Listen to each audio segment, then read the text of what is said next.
તો કે મારો વ્યવહાર છે એ પ્રેમમય થઈ જાય, મારી અંદર રાગ વયો જાય, દ્વેષ વયો જાય, લોભ વયો જાય, ઘૃણા. તો હવે આ પરાવિદ્યાની આ દ્રષ્ટિ છે ને એની ત્યાં જરૂર પડશે. આ જપ કરતા હોય અને આપણી અંદર પરાવિદ્યા હોય એની આપણને જરૂરિયાત પડે, અને એ દ્રષ્ટિ આપણે રાખવાનો પ્રયાસ કરીએ. પણ હવે આ દ્રષ્ટિ રાખવાનો આપણે પ્રયાસ કરી છીએ, પણ જૂના સંસ્કાર છે, મારા તારાના જૂના આપણી અંદર સંસ્કારો છે, અને ભૂતકાળના સંસ્કારો છે એ આપણે ટ્રાય કરવા જાય, દ્રષ્ટિને આપણા જીવનની અંદર ઉપયોગમાં લેવા જાય કે ભગવાન છે, પણ અંદર આવી જાય, રાગ આવી જાય, દ્વેષ આવી જાય, ઝડપથી આમ કરવા જાય. એટલે ઝડપથી કરવા જાય એટલે આપણે દ્રષ્ટિ, જ્ઞાન દ્રષ્ટિ જોઈ આવે નહીં. જ્ઞાન દ્રષ્ટિની બદલે ભૂતકાળ પાછું ચાલુ થઈ જાય, રાગ દ્વેષ ચાલુ થઈ જાય, ભગવાનની જગ્યાએ આ ચાલુ થઈ જાય. તો આ જગ્યાએ આપણે પહોંચી નથી શકતા. તો હવે શું કરવું જોઈએ? તો કે પ્રાર્થના કરો. હવે આ શક્તિ, મારી પોતાની જે શક્તિ છે એની લિમિટેશન છે. હું મારો પ્રયાસ કરું તો મારા પ્રયાસની શક્તિ બહુ લિમિટવાળી છે. તો હું બીજી મોટી શક્તિને આહ્વાન કરું કે પ્રભુ મને મદદ કરો. મારું આ જે કાર્ય છે, પરાવિદ્યા, મારા પરાદ્રષ્ટિ છે, એ મારા જીવનની અંદર પ્રગટ થઈ જાય. એના માટે મને દ્રષ્ટિ શક્તિ આપો કે જેથી આ દ્રષ્ટિ છે એ સ્થાયી રૂપે મારી અંદર પ્રગટ થઈ જાય.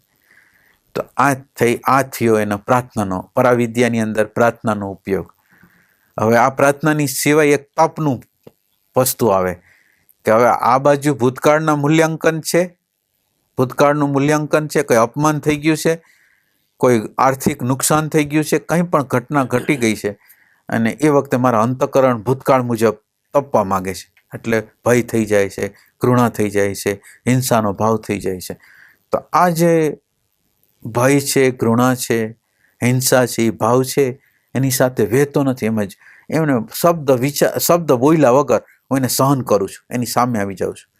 આ જે ભય આવેલો છે, આપણી હિંસા આવેલી છે, કંઈ બોલતો નથી, કંઈ ચાલતો નથી, અને એમને એમ રહેવા શબ્દ વગર શરણાગતિમાં, પરમાત્માની શરણાગતિમાં કે હવે જે કરે એ મારાથી કાંઈ નથી થવાનું. એટલે આ થયું તપ. તપનો અર્થ એમ થયો કે જે પરિસ્થિતિ પ્રગટ થઈ રહી છે એની હારે હું ફાઇટિંગ કરતો નથી, પણ શબ્દ અને વિચાર વગર એની સામે આમ ઊભો રહી જાઉં છું. હવે એના તાપ મને એ વખતે લાગે છે, એના ભયો મને અંદર કંઈક ખડી કરીને ભય પેદા કરવા પ્રયાસ કરે છે, પણ હું કંઈ હાલતો નથી, ત્યાંથી હલવાનો પ્રયાસ નથી કરતો.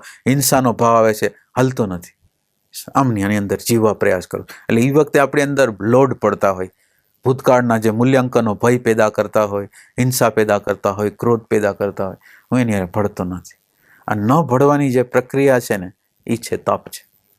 એટલે આધ્યાત્મના રસ્તાની અંદર પ્રાર્થનાનો પણ ઉપયોગ છે. અને પ્રાર્થના છે એને બે પ્રકારની પ્રાર્થના છે. એક સંસાર છે, એની આપણને કામનાઓ હોય કે આપણું આ કામ પૂરું થઈ જાય, આ કામ પૂરું થઈ જાય, પરીક્ષામાં મારો છોકરો પાસ થઈ જાય, મને નોકરી ક્યાંક મળી જાય, મને સારો ધંધો મળી જાય, તો એના માટેની પ્રાર્થના કરી.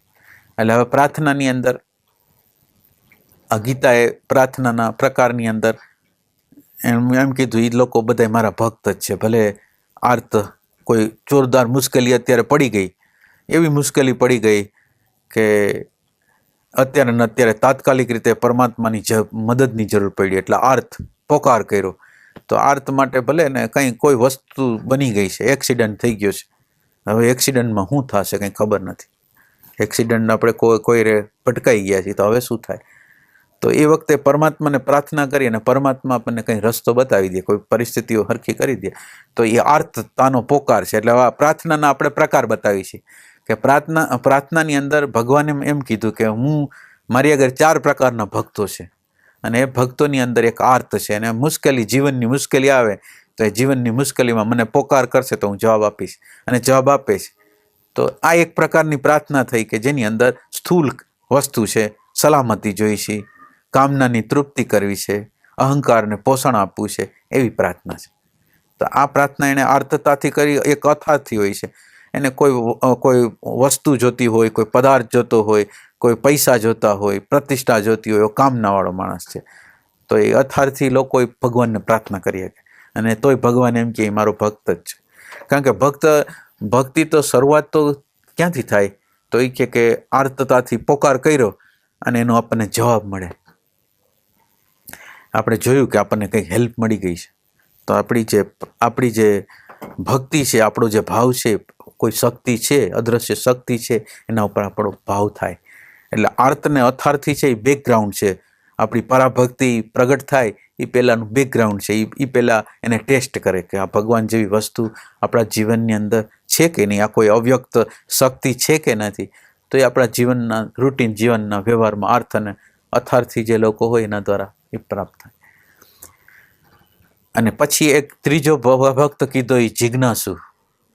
ભગવાન હવે જેમ જેમ ડેવલપમેન્ટ માણસનું થાય, ઉત્ક્રાંતિ થાય, એટલે પછી હંમેશા પછી વારે વારે પ્રાર્થના કરે, એનો જવાબ મળે, એની બધી જરૂરિયાત પૂરી થઈ જાય, અને આવું તો જીવનની અંદર નિરંતર હલતું જ રહે. પછી એવી ઈચ્છા થઈ જાય કે આ પ્રશ્ન થાય અને પ્રશ્નનો ઉકેલ કરવા માટે ભગવાનને પ્રાર્થના કરી છે. તો આપણે છીએ સ્વાર્થી, ભગવાનની ઈચ્છા કરતા નથી. જે આપણને આપણી કામનાઓની પરિપૂર્તિ કરે છે એની ઈચ્છા નથી કરતા, પણ આપણે ઈચ્છા કરી છે આપણી કામનાની, એટલે આપણે તો સ્વાર્થી છે. અને બીજું કે દરેક વખતે, અને બીજી વસ્તુ એ છે કે દરેક વખતે એને પોકાર કરો એના કરતાં એવી વસ્તુ પ્રગટ કરી દઈ કે ભગવાન જ હંમેશા નિરંતર હાજર હોય ને આપણે પછી બીજી મદદની કંઈ જરૂર ન પડે. એવું કોઈ જ્ઞાન પ્રગટ થઈ જાય કે જેમાં આપણે બીજી કામનાનો જ અંત આવી જાય. એવું કોઈ જ્ઞાન પ્રગટ થઈ જાય કે જેમાં કામના જ ન હોય. અને બીજું, કોઈ પણ પરિસ્થિતિ આવી જાય તો પરિસ્થિતિની અંદર જેમ આપણે ગોળી ન લાગે એના માટે ઓલા બખ્તર શું પહેરે છે, હા, એવું કંઈક સાધન લઈ ગયું કે જીવનની કોઈ પણ પરિસ્થિતિઓ આવે, વાતાવરણ આવે, પણ આપણને કંઈ ટચ ન કરે એવું કંઈક વસ્તુ છે, જ્ઞાન છે, તો એ મારે પ્રાપ્ત કરવું છે. તો એવું જ્ઞાન જે પ્રાપ્ત કરવાની જે વિદ્યા છે એને પરાવિદ્યા કહેવાય. અને એ આ જિજ્ઞાસુ હોય એને એવું થાય કે આ ભાઈ આ પરાધીનતા છે ને આ લાચારી છે. માનો કે એક પ્રશ્ન પૈતો ને હું પાછો જાઉં ભગવાન આગળ, પાછો બીજો પ્રશ્ન પૈતો ને ભગવાન, એના કરતાં એવું કરું કે ભગવાન આગળ જે આંતરદ્રષ્ટિ છે ને એ દ્રષ્ટિ મને પ્રાપ્ત થઈ જાય. એટલે ભગવાન જે રીતે જીવે છે, જે દ્રષ્ટિથી બ્રહ્મા વિષ્ણુ મહેશ, આ બ્રહ્મા વિષ્ણુ મહેશ એક પદ છે, અને એ પદ એવું પદ છે કે એની અંદર એ લોકો કામ કરે છે પણ એને કંઈ ટચ થતું નથી. તો એ કે એ લોકો આગળ કેવી દ્રષ્ટિ છે? તો એ કે એ લોકોએ બ્રહ્માએ, વિષ્ણુએ, મહેશે બધાએ એના આધારની પહેલાં શોધ કરી અને આધારની પ્રાપ્તિ કર્યા પછી આ કર્મ કરે છે, એટલે એને કંઈ ટચ થતું નથી. તો આપણે એવું કંઈક કરી કે આધારનો સ્પર્શ થઈ જાય ને એની જે જ્ઞાન દ્રષ્ટિ છે આપણી અંદર પ્રગટ થઈ જાય, તો આ પરાદ્રષ્ટિ છે.